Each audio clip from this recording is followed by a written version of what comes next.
বন্ধুরা কেমন আছো সবাই? আশা করি সকলে ভালো আছো। অনেক দিন পর ভিডিও করছি আবার। তো প্রথমেই বলে রাখি, ভিডিওটা বেশি বেশি করে শেয়ার করবে। এখন দেখা যাচ্ছে যে সোশ্যাল মিডিয়ায় ছড়াছড়ি যে গোহত্যা বন্ধ করতে হবে।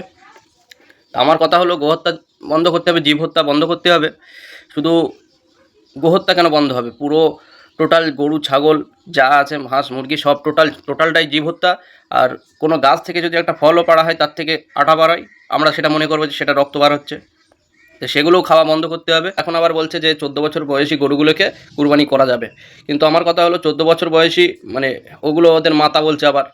মানে 14 বছর আগে ওগুলো মাতা থাকে, আর 14 বছর পর ওগুলো মাতা থাকে না। মানে ওদের বাস্তবেও তো আমরা দেখতে পাই যে বেশিরভাগ বৃদ্ধাশ্রমে, মানে হিন্দু ধর্মের, মানে তাদের মা বা অন্যান্য যারা বয়স্ক মহিলারা আছে তারা বৃদ্ধাশ্রমে বেশি থাকে, যেটা দেখা যায়।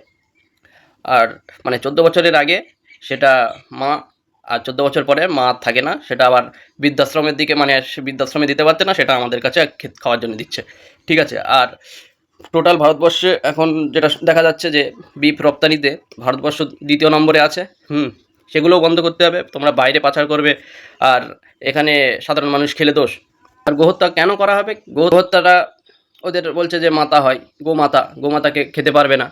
কিন্তু আমার কথা হলো, গাই গরুগুলো বা যেগুলো মহিলা গরু, সেগুলো তো গোমাতার নাই ধরে নিচ্ছি। আর যেগুলো এড়ে গরু, সেগুলো সেগুলো তো আমরা খেতে পারি নাকি? মানে সেগুলো তো আর গো পিতা বা গো আব্বা তো না। তাহলে ওগুলো খেতে পারি, বা মহিষ, ওগুলো তো গোমা, মানে ওটা তো গরুই না, ওগুলো তো খাওয়া যায়।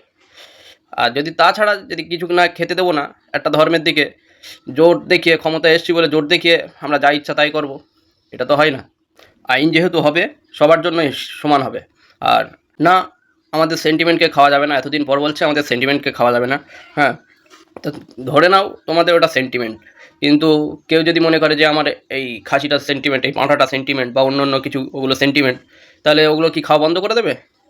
হ্যাঁ, তোমরা ওই গরুগুলোকে পোষো তোমাদের সেন্টিমেন্ট মনে করে, তোমাদের নিজের গাঁটির টাকায় কিনে সেগুলো সেন্টিমেন্ট মনে করো।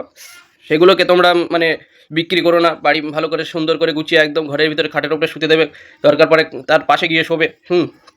তাহলে তো মনে করবে না মার কোলে শুয়ে আছে সবাই। তুমি ওগুলো করবে না, গরু বিক্রি করবে, গরু খেলে দোষ। তার থেকে ভালো তোমাদের সেন্টিমেন্ট তোমরা পোষো, তোমরা ওগুলো বিক্রি করো না। কিন্তু যে নিজের গাঁটির টাকায় পুষে, কষ্ট করে সারা বছর খেটে খুঁটে নিজের নিজের টাকায় করে পুষে সেগুলো বিক্রি করবে, খাবে, তখন দোষ। তাদের ওটা সেন্টিমেন্ট মনে হবে না, কেননা তাদের গাঁটির টাকায় ওরা গরু পুষে বিক্রি করছে, খাচ্ছে। এটা একটা জোর দেখানো হচ্ছে, শুধুমাত্র একটা ধর্মের দিকে ঠেলে দেওয়া হচ্ছে, যে তাদেরকে জোর করে এসবগুলো থেকে বন্ধ করছে। তো বেশি বেশি করে শেয়ার করো ভিডিওটা। আর গরু রক্ষক দাবি করে মানুষকে পেটানো বন্ধ করো। আর এটা মাথায় রাখতে হবে যে মানুষ সবার সেরা, আবার মানুষ সবার থেকে নিকৃষ্ট। তা যারা পেটাচ্ছে তাদের ধরে নিতে হবে তারা নিকৃষ্ট।